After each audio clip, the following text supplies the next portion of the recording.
হয় অস্ট্রিয়ার জন্য কাগজ জমা দিয়ে দিলাম, আর ডকুমেন্ট সহ যাবতীয় যে ডকুমেন্টগুলো আছে এগুলো আমি দিয়ে দিলাম। আর টাকা এখন দিয়ে যাচ্ছি 10,000 টাকা, আর বাদ বাকি 20,000 টাকা আমি 2 দিন পর দিয়ে দেব। আর এগ্রিমেন্টে সমস্ত কিছু বুঝে শুনে তারপরে প্রথম পক্ষ এবং দ্বিতীয় পক্ষ মিলে একটা সিগনেচার করলাম।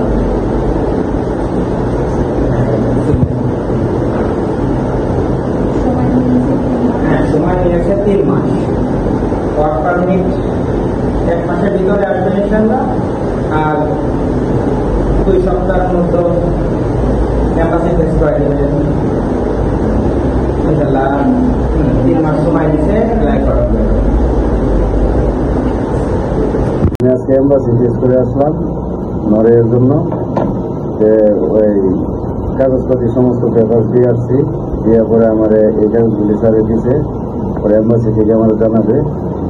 এম্বাসির বায়োডাটা হলো বনানী সোনারগাঁ হোটেলের সাথে বরফ খাওয়া, ওখানে গেলেই আপনারা পাবেন, কোনো সমস্যা নাই।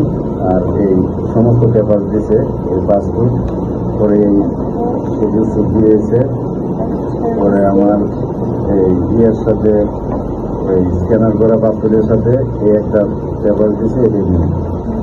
হ্যাঁ, বাকিটা ওই এম্বাসি আমাকে জানাবে, ফোন করবে, আমার নাম্বারটা বলতে দিয়েছে।